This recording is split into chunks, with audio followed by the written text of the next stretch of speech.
श्री शिवाय नमस्तुभ्यम। हर हर महादेव। आज है 21 जुलाई, सावन का दूसरा सोमवार है और गुरुजी पंडित प्रदीप मिश्रा जी ने जितने भी उपयोगी उपाय इस दिन करने को कहे हैं वे सभी उपायों की जानकारी आपको इस वीडियो के माध्यम से मिलने वाली है। साथ ही गुरुजी पंडित प्रदीप मिश्रा जी का बताया बिल्कुल नया प्रदोष का उपाय, जो कि प्रदोष के एक दिन पहले और प्रदोष के दिन किया जाता है, वह उपाय की जानकारी भी आपको इस वीडियो के माध्यम से मिलने वाली है। क्योंकि कल मतलब 22 जुलाई को है भौम प्रदोष, मतलब मंगलवार के दिन प्रदोष आने के कारण उसे हम भौम प्रदोष कहते हैं। तो कल है प्रदोष और आज है कामिका एकादशी। तो वह उपाय आपको आज से शुरू करना है और प्रदोष के दिन पूर्ण करना है। उस उपाय की जानकारी भी हम आपको इस वीडियो के माध्यम से देने वाले हैं, इसलिए यह वीडियो आप अंत तक देखें ताकि कोई भी उपयोगी जानकारी न छूटे। और आज सोमवार के दिन शाम के समय और रात्रि के समय किए जाने वाले उपायों की जानकारी भी आपको इस वीडियो में मिलने वाली है। इसलिए दूसरा जो सावन का सोमवार है उसे पूरा लाभदायक बनाने के लिए आपको यह वीडियो अंत तक अवश्य देखना चाहिए। बढ़ते हैं सबसे पहले और सबसे सरल आसान उपाय की ओर। गुरुजी ने बताया है कि महादेव ने स्वयं महालक्ष्मी से कहा है, अगर सोमवार के दिन कोई भी बेलपत्र के वृक्ष के नीचे आकर या फिर मेरे मंदिर में आकर एक कलश जल अर्पित कर रहा है तो हे माँ लक्ष्मी, उसका कलश कभी भी खाली नहीं जाना चाहिए। आपको उसके कलश में बैठकर उसके घर जाना है और उसके घर को धन्य धान्य से परिपूर्ण कर देना है। तो आज आपको सोमवार के दिन बेलपत्र के वृक्ष के नीचे जल जरूर अर्पित करना है। इस बात का आपको ध्यान रखना है। श्री शिवाय नमस्तुभ्यम, नमः शिवाय, ओम नमः शिवाय बोलते हुए आप जल अर्पित करेंगे तो आपके घर में धन वृद्धि, लक्ष्मी वृद्धि देखने को मिलेगी। बढ़ते हैं आज सोमवार के दिन किए जाने वाले अगले विशेष उपाय की ओर। अगर विवाह में अड़चने आ रही हैं या फिर विवाह हो ही नहीं रहा है या फिर अच्छे रिश्ते की प्राप्ति नहीं हो पा रही है या फिर बात बनते बनते बिगड़ जाती है, तो आपको गुरुजी पंडित प्रदीप मिश्रा जी का बताया माता अशोक सुंदरी के स्थान पर किए जाने वाला सरल आसान शीघ्र विवाह वाला उपाय करना है। मनचाही शादी, अच्छे रिश्ते प्राप्ति के लिए आप यह उपाय कर सकते हैं। आपको एक बेलपत्र लेना है। बेलपत्र की बीच वाली पत्ती में आपको लाल चंदन लगाना है। बची हुई दोनों पत्तियों में आपको पीला चंदन लगा देना है। बीच वाली पत्ती में आपको एक सफ़ेद पुष्प रखना है और इसे आपको भोलेनाथ के मंदिर में जाकर शिवलिंग में, जो माता अशोक सुंदरी का स्थान होता है, शिवलिंग में माता अशोक सुंदरी के स्थान पर इस बेलपत्र और पुष्प को अर्पित कर देना है। इस प्रकार से बेलपत्र को अर्पित करें कि बेलपत्र की जो डंडी होती है वह जलाधारी की ओर होना चाहिए। आप वीडियो में भी देखकर समझ सकते हैं कि यह उपाय आपको किस प्रकार से करना है। डंडी जलाधारी की ओर हो, इस प्रकार से आप बेलपत्र को अर्पित करें। श्री शिवाय नमस्तुभ्यम, नमः शिवाय या फिर ओम नमः शिवाय, जो मंत्र का आप उच्चारण कर सकते हैं उस मंत्र का उच्चारण करें। बस इतना ही करना है।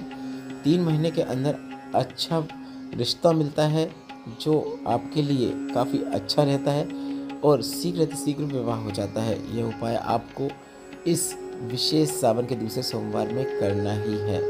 बढ़ते हैं अगले विशेष उपाय की ओर। अगर आपके घर में सुख शांति का अभाव है, घर में क्लेश होता है या फिर घर में धन की वृद्धि देखने को नहीं मिल रही है, तो आपको अपने घर में धन की वृद्धि के लिए या फिर अपने व्यापार में वृद्धि के लिए एक सरल आसान उपाय करना है। आपको भोलेनाथ के मंदिर में जाकर शिवलिंग में जलाधारी में पीला चंदन लगा देना है। पूरी जलाधारी में जहाँ जहाँ आप लगा सकते हैं सभी जगह आप पीला चंदन लगाएं। आप वीडियो में भी देखकर समझ सकते हैं। पीला चंदन लगाने के बाद आपको अपने कलश में उस पीले चंदन की बिंदी लगाना है। पर उससे पहले आपको जो भी जल आपने कलश में भर के लाए हैं उसे आपको शिवलिंग पे अर्पित कर देना है। शिवलिंग पे जल अर्पित करने के बाद जो आपने जलाधारी में चंदन लगाया है उसे अपने हाथ की उंगली का उपयोग करते हुए थोड़ा सा प्राप्त करना है और अपने कलश में उसकी एक बिंदी लगा देना है।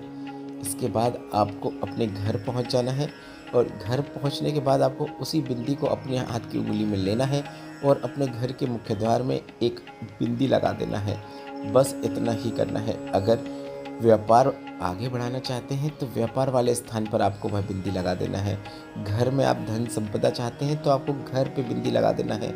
इसके बाद आप जिस क्षेत्र में प्रयत्न करेंगे आपको सफलता निश्चित देखने को मिलेगी और धन संबंधी जितनी भी परेशानियां चल रही हैं वे सभी शीघ्र अतिशीघ्र दूर जरूर हो जाती हैं। गुरुजी पंडित प्रदीप मिश्रा जी का बताया है सावन सोमवार का विशेष उपाय है जिसे आपको आज करना ही है। बढ़ते हैं सावन सोमवार के एक नियम की ओर, जिसे अगर आप धारण करते हैं तो उसका लाभ आपके साथ साथ आपके पूरे परिवार को प्राप्त होता है। आपको सुबह उठकर 12 बजे के पहले पहले भोलेनाथ के मंदिर में जाकर शिवलिंग पर 2 कलश से जल अर्पित कर देना है। इसके बाद 12 बजे के बाद आपको एक चावल का दाना बेलपत्र के वृक्ष के नीचे जड़ के समीप अर्पित करना है और उस बेलपत्र के वृक्ष की आपको 7 परिक्रमा कर देना है। अगर आप 12 बजे के बाद और 5 बजे के बीच में कभी भी यह उपाय करना चाहें तब आप कर सकते हैं। 7 परिक्रमा करने के बाद शाम के समय आपको भोलेनाथ के मंदिर में और बेलपत्र के वृक्ष के नीचे शाम के समय प्रदोष काल में एक एक दीपक लगाना है। बेलपत्र के वृक्ष के नीचे जो दीपक लगाएंगे वह लंबी बाती का रहेगा और भोलेनाथ के मंदिर में जो दीपक लगाएंगे वह गोल बाती का रहेगा। दीपक शाम के समय मतलब प्रदोष काल में लगाना है। जिन्हें पता नहीं प्रदोष काल क्या होता है उन्हें बता दे, शाम का वह समय जब सूर्य की रोशनी नज़र आ रही हो पर सूर्य नज़र ना आ रहा हो वह प्रदोष काल कहलाता है।